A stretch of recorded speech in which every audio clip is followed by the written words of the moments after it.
Hey everybody, John Jennings, your friendly tour guide, and this time we're going to talk about existing legal criteria.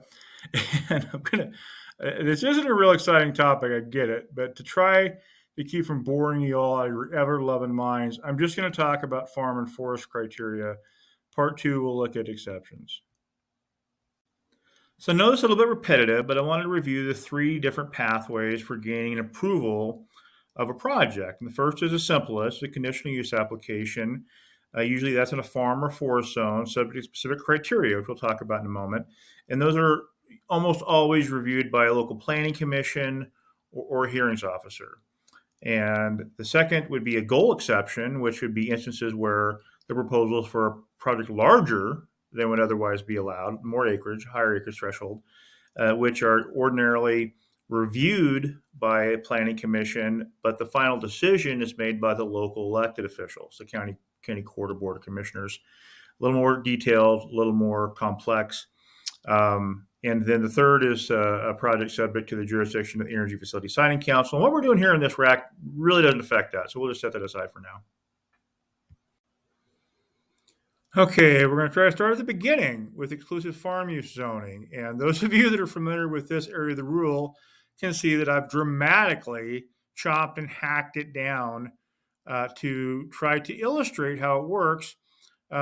This is a part of Division 33. It's a table that identifies the uses that are allowed conditionally or otherwise in an exclusive farm use zone based on categories and with criteria. And so if you look at this, on the left-hand side is the criteria for high-value farmland, and then moving to the right is all other farmland, and then the description of the uses on the furthest right. The numbers there on the left-hand side, letters and numbers correspond to provisions in the administrative rule in section 130. So those refer to criteria.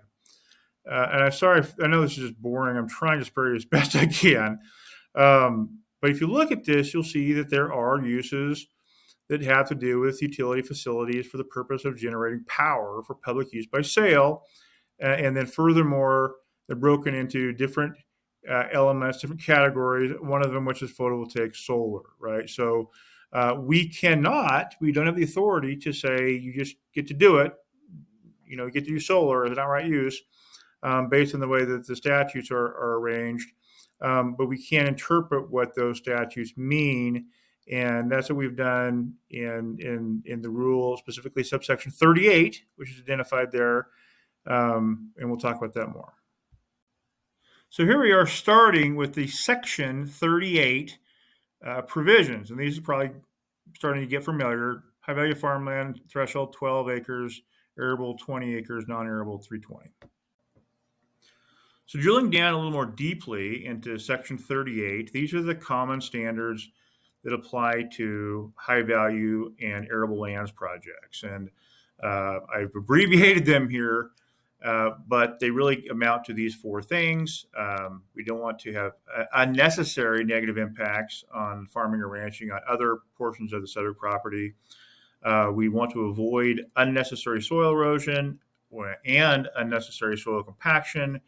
And the introduction of noxious weeds. And those three things, B, C, and D there, can be satisfied through the introduction of a plan on those points prepared by credentialed individuals. There are a couple other things that have to do with trying to get at cumulative impact, which are triggered under certain circumstances. But by and large, these are the four things that will apply across the board. So turning to the provisions for non-arable lands in Division 38, we see that they're a little different. The weeds piece does apply, and we also have a wildlife piece that applies. The intention behind this arrangement was to try and emphasize and encourage development on lands that had the worst value, lowest possible value for commercial farming and ranching, as well as being the lowest value for wildlife habitat, and offer those sites the largest threshold for conditional use proceeding. So the last piece of criteria to talk about is the provisions in 0130 sub 5. And this is the general compatibility, farm forest compatibility criteria, reflects what's in statute, and really applies to all conditional use type activities in exclusive farm use zones. We can't remove it. This has to apply as a matter of law to photovoltaic facilities in farm zones, but we might be able to think about the best way for it to apply. So after all that, we come to lands protected for forest use under Goal 4. The administrative rule is our Division 6. Notice this rule is built differently, and there's a lot less of it. So here's the criteria that applies to non-forest conditional uses and lands protected under Goal 4. You'll notice the first one looks an awful lot like the compatibility criteria in the EFU zone about changing or increasing costs of farmer forest practices. The second one is really all about fire.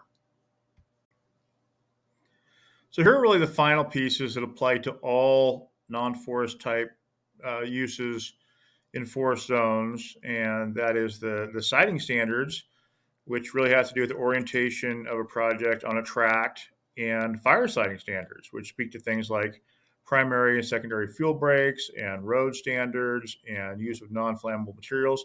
We've had these things in the rules for 30 years or more, which I guess just to underscore the importance and concern of fire on Oregon's landscape.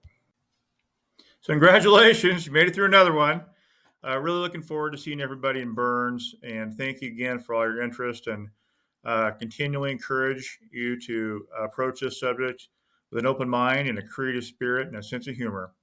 I'll talk to you soon.